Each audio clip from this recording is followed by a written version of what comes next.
Тапқаныңыздан чачқаныңыз көп болуп атабы? Мисалы 100 000 сом тапсаңыз, коротконуңуз 150 000 сом болуп атат да. Бүгүн мен ушул темада кантип коротконуңузду азайтып, тапканыбызды кантип өстүрсө болот. Мен ушуну колдонуп, ушул проблеманы жеңдим да.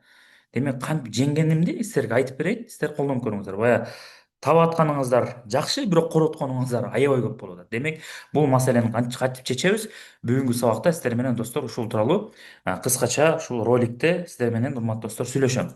Сиздер эмне кылыңыздар? Колдон келишинче тетрадь ручка алып, экранга баарыңыздар тең жакыныраак келип, мени түшүнүп көргөнгө аракет кылыңыздар. Кулак менен эмес, жүрөк менен угуңуздар, ошондо сиздер көп нерсени түшүнөсүздөр, ошондо көп нерсени үйрөнө аласыздар. Түшүнүктүү болду, урматтуу туугандар? Эң баштысы, мен силерге пайдам тийсе болду. Сиздер менен мен Тимур Мирлан, инвестор, акционер. Көпчүлүк айтат, мен тапканыман коротконум көп. Эмне үчүн андай? Кантип тапканыбызды көбөйтүп, коротконубузду азайтабыз? Бул проблеманы чечиш үчүн эмне үчүн биздин тапканыбыздан коротконубуз көп? Ошол маселени эң алга чечип алышыбыз керек, урматтуу достор. Эң биринчи ушуну чечип алышыбыз керек. Эмне үчүн бизде коротконубуз көп болуп атат? Анткени бизде ушундай акча жогото турган жыртыктар бар да. Мисалы сиз 100 000 сом таптыңыз, 150 000 сом расход кирип кетип атабы? Неге? Анткени сизде карманный дыра бар. Акчаңызды жоготуп ушундай жыртыкчалар бар да. Канча акча тапсаңыз деле, ошол жыртыкчадан акча түшүп кетип атат да. Вот ошондой эле элестетсеңиздер болот да. Мындайча айтканда, акча таба турган булак бирөө, бирок акчаны жогото турган жыртыктарыңыз аябай көп да. Түшүнүктүү болду? Киреше булагы бирөө, расход кыла турган булактар сизде көп. Ошонун кесепетинен болуп атат, урматтуу достор. Мисалы, көпчүлүк адам айтат, демек акча жогото турган жыртыкчаларды жамаш үчүн, же болбосо тапканыман, коротконума тапканымды көбөйтүш үчүн эмне кылыш керек? Ал үчүн көп акча табыш керекпи дейт. Жок, урматтуу туугандар. Сиз, например, канча акча көп табыңыз, акча аз табасызбы, көп табасызбы, айырмасы жок. Сиздин акчаңызды жоготуп аткан жыртыктарды жамамайынча, акча көп табыңыз, акча аз табыңыз, айырмасы жок. Бул маселе чечилбейт. Мисал ала турган болсом, могу жыртык кап деп коелу. Ушул жыртык капка канчалык буудай салсаң деле жыртык кап толобу? Жок, толбойт. Неге? Анткени жыртыгынан түшүп кете берет. Канчалык көп салсаң, ошончолук жыртыгы чоңоюп кете берет. Ошондой эле сиз акча жоготуп аткан жыртыгыңыз бар. Ошол жыртыкты жамамайынча акча жоготкон жыртыгыңыз чоңой берет, ого бетер расходуңуз көбөй берет. Жана мындай го, адамдар мынтип коет го, биздин кыргыздар: канчалык көп акча тапсаң, чыгарчаң ошончолук көп болот дейт го. Мунун мааниси эмне үчүн канчалык көп тапсаң, эмне үчүн короткону ошончолук көп болуп атат. Неге дегенде, баягы акча жоготкон жыртык бар да. Ошол жыртык канчалык көп тапкан сайын, ал жыртылып чоңой берет дегендей кеп да, урматтуу достор. Анан маселе эми ошол акча жоготуучу жыртыктарды түшүндүрдүм. Эми ошол акча жоготуучу жыртыктар кайсыл? Ошону аныктап табыш керек да. Биринчиси, эмне үчүн тапканыбыздан расходубуз көп болуп атат? Не болду? Биринчиси, акча жоготкон жыртыктар көп экен. Экинчиси, ошол маселени чечиш үчүн ошо аныкташ керек экен. Ошол акча жоготуп аткан жыртыктар кайсыл? Ошону аныкташ керек, Ал акча жоготуп аткан жыртыктар кайсыл десе, бул сиздин акчаңызды туура эмес иштеткениңиздин кесепети. Сиз мындай айтканда акчаңызды туура иштетпейсиз. Акчаңызды көбүнчө туура эмес иштетесиз да. Акчаны мындай жогото турган жерге иштетесиз да. Жөнөкөй эле бир мисал кылайын. Например, былтыр сизде 10 000 доллар бар болчу. Ошол 10 000 долларга, мисалы мисалы жөнөкөй эле бир мисал алып көрөлү. Ошол 10 000 долларга мисалы акция алып койсоңуз, быйыл андан көбүрөөк киреше таап калмассыз да. Анын ордуна эмне кылдыңыз? Сиз 10 000 долларга той өткөрүп салгансыз да. Ушундай каталарды кетирет да көбүнчө адамдар. Например, кээ бир адамдар мисалы, сизде мисалы 5 жыл мурун 10 000 доллар бар болчу. Ошо 10 000 долларга жер алып койгонуңузда, ошо жериңиз быйыл 60 000 доллар болуп калмак да. Көрдүңүзбү? Сиз анын ордуна эмне кылдыңыз? Анын ордуна той өткөрүп салдыңыз. Мындай айтканда, акчаңызды туура эмес иштеткен нерсе бул акча жоготкон жыртык да. Мисал ала турган болсок, мисалы да бай адам менен кедей адамдын айырмасы эмнеде? Кедей адам акчаны жогото турган жерге иштетсе, бай адам акчасын акча алып келе турган жерге иштетет да. Сиз акчаны жогото турган жерге иштетесиз. Мунун мааниси кандай? Например, бай адам мисалы машина алса, машинасын арендага коюп, арендадан өзүнүн акча түшүрөт. Үй алса, үйүн арендага коюп, үйүнөн арендадан акча түшүрөт да. Кедей адам эмне кылат? Кедей адам машина алса, ал машинадан акча таппайт. Наоборот, акчасын кайра машинага чаптайт да. сатып алған мүлкіне қызмат қылады. Например, бай адам сатып алған нерсесін өзіне қызмат қылдырады да. Кедей адам сатып алған мүлкіне қызмат қылады. Например, үй салса, қайра ошол үйді оңдойм деп кайра акча таап ошол үйдү эле чаптай берет. Машина алса, ошол машинаны оңдойм деп кайра тапкан машинага чаптай берет да. А бай адам андай кылбайт. Бай адам антип не кылбайт? Бай адам ошол машина үй алды, ал машина үйдү, например, аренда коюп коюп, наоборот, ошол бай үйгө чаптабай, ошол машинасы менен үй кирешени байга чаптап берет да кайрачы. Көрдүңүздөрбү? Урматтуу туугандар, мындай айтканда, акчаны жогото турган жерге иштетип атканыңыз, акчаны тура эмес жерге иштетип атканыңыз, бул сиздин акчаңызды жоготуп аткан жыртыкчалар да. Например, бул видео именно ошол айына 100 000 сомдон 200 000 сомдон жогору таап, бирок расходу көп болуп аткан адамдарга арналат. Эмне үчүн ошол жыртыктар кайсыл экенин түшүнүңүздөр да. Эмне үчүн тапканыңыздан коротконуңуз көп болуп атат? Биринчиси, акча жоготуучу жыртыктар бар. Мындай айтканда, пайдасыз жерлерге көбүрөөк иштетилет. Экинчиси, эмне экен? Тура эмес жерге иштетилет экен, түшүнүктүү болду, урматтуу достор. Эми суроо жаралат да. Эми биз ошол баягы кантип коротконубуздан тапканыбызды көбөйтөбүз десек, биз эмне кылыш керек экен? Ошол акча жоготуп аткан жытыкчаларды жамашыбыз керек. Түшүнүктүү болду? Акча жоготуп аткан жытыктарды жамашыбыз керек. Ал эми ошол акча жоготуучу жытыкчаларды биз кантип жамайбыз? Ал үчүн эки нерсени кылыңыз. Экөөнүн бирөөсүн гана кылып, экинчисин кылбай койсоңуз, анда өлдү. Же болбосо экинчисин кылып, биринчисин кылбай койсоңуз, анда да болбойт. Экөөнү тең толук аткарышыңыз керек, урматтуу достор. Эң биринчиси эмне кылышыңыз керек экен, урматтуу достор? Инвестиция боюнча билимдерди алыңыз. Финансовый грамотность боюнча, инвестиция боюнча билимдерди алыңыз. Билим жанагы акча жоготкон жыртыктар бар да, ошол акча жоготуп аткан жыртыкчаларды жамап берет да. Например, мен мурун буга чейин окуп үйрөнө элек да, инвестиция боюнча, ошол эле кезде финансовый боюнча билим ала элек да, акчамды жөн эле чыгып жиберчүмүн да. Когда ушул инвестиция боюнча, финансовый боюнча бир чоң сумманы төлөп окуп койдум, ошол окууга берген акчамды 10 эсе сактап алдым да. Ошонтип эмне дейт, урматтуу достор? Эң биринчиси инвестиция боюнча билимдерди алуу. Түшүнүктүү болдубу?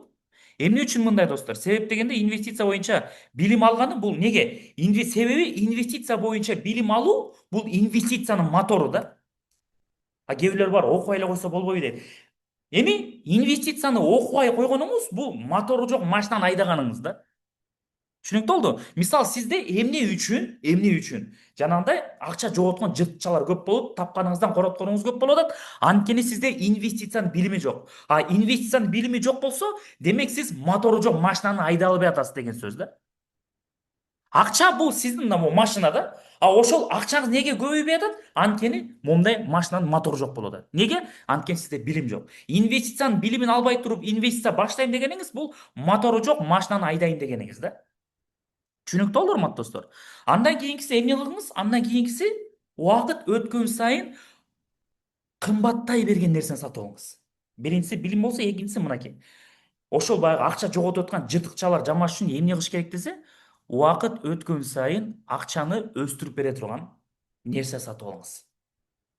Бул кандай? Например, сиз азыр сатып алган буюмдарыңыз кандай? Сиз сатып алган буюмдарыңыз убакыт өткөн сайын баасы арзандай берет. Түшүндүңүзбү? Финансист инвесторлордуку бир нерсе сатып алса, ошол сатып алган нерсеси убакыт өткөн сайын аныкы кымбаттай берет. Түшүнүктүү болду? Сиз эмне кылышыңыз керек экен? Сиз акчаңызды тапканыңыздан, коротконуңуздан тапканымды көбөйткүм келет десеңиз, сиз убакыт өткөн сайын баасы кымбаттай эле берген нерсе сатып алып коюңузчу. Мына ошону сиз жеңесиз да.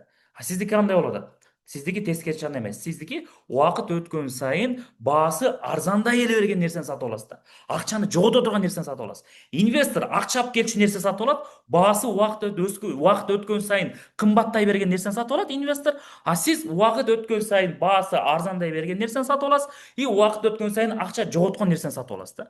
Например, мисалы да, инвестор үйүнө бир буюм сатып алса, ошол буюм убакыт өткөн сайын кымбаттай бере турган буюм болсо, аны сатып алат. Эгер убакыт өткөн сайын кымбаттабай, баасы арзандай турган нерсе болсо, албайт да. А сиздин катаңыз ушундай болуп атпайбы? Сиз үйгө бир буюм сатып алсаңыз, убакыт өткөн сайын ал буюмуңуз арзандай берет да.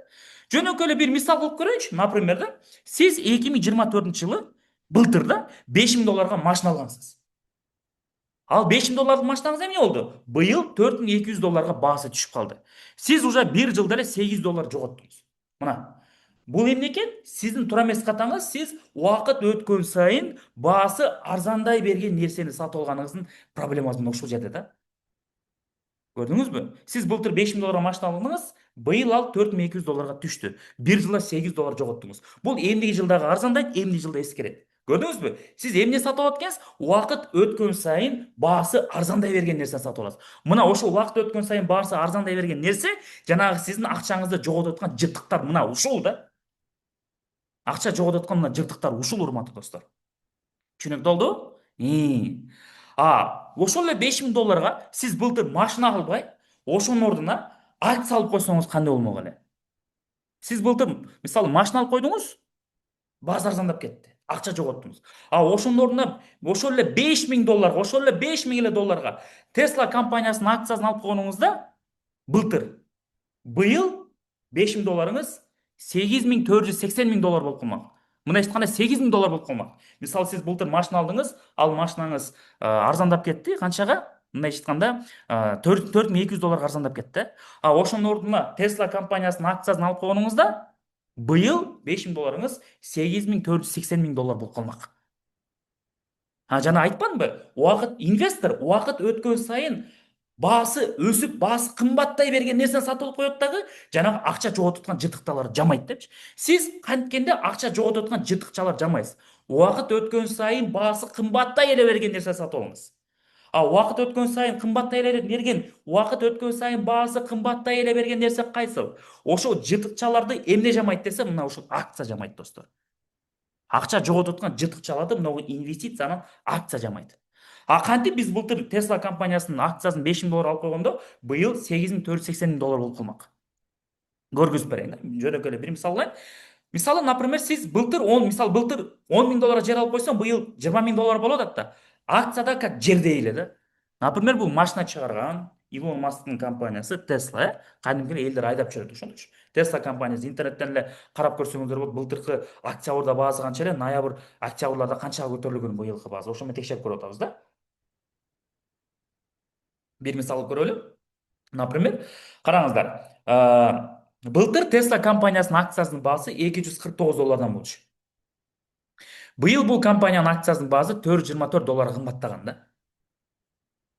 Эгерде сиз былтыр Tesla компаниясынын акциясын 5.000 долларга 249 доллардан сатып алганыңызда, Tesla компаниясынын 20 акциясын сатып алмак экенсиз сиз. Ошол 20 акцияны быйылкы баасы 424 доллардан сатканыңызда канча болот экен? 8.480.000 доллар болуп калмак экен. Сомго айландырганда 741 миң сом болмок бир жылда. Бир жылда сиз анын ичинен макул 5.000 доллары инвестиция салган акча болсо, анын кемите турган болсок, андан таза кирешеңиз бир жылда 3.480.000 доллар, сомго айландырганда бир жылда сиз дополнительно 304 миң сом таап коймок экенсиз бир жылда дополнительно. Дагы бир жолу эсептеп көрөлү, урматтуу достор. Караңыздар. Бул Tesla компаниясы. Tesla компаниясынын акциясынын баасы былтыр 249 доллардан болчу. Быйыл бул компаниянын акциясынын баасы 424 долларга чейин кымбаттаган. Акциянын баасы көтөрүлүп, ойноп көтөрүлүп турат да.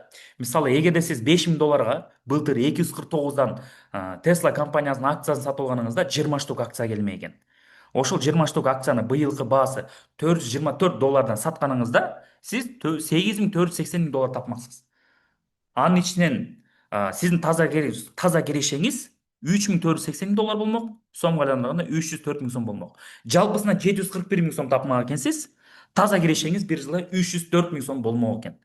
Зато сиз 5.000 долларыңыздын күчүн сактап да калмак экенсиз акция аркылуу, и дополнительно 304 миң сом таап калмак экенсиз. Мунун ордуна эмне кылдыңыз сиз? Мунун ордуна эмне кылдыңыз? Сиз машина алып салгансыз былтыр, 8 долларды минуска кирдиңиз да. Акцияда сиз көрдүңүзбү? Алганыңызда, эгерде былтыр Tesla компаниясынын акциясын алганыңызда, наоборот 304 миң сомго плюска чыкмак экенсиз. Неге? Анткени сиз былтыр акция менен иштешкенде, инвестиция менен иштешкенде окуп үйрөнбөй койгонсуз да. Эгерде сиз ушул нерсени былтыр окуп үйрөнүп койгонуңузда, балким быйыл 304 миң сомду сиз таап калмаксыз. Ошондо, урматтуу достор, инвестицияны окугула, үйрөнгүлө, билимин алгыла, окугула дегеним ошол да, урматтуу достор.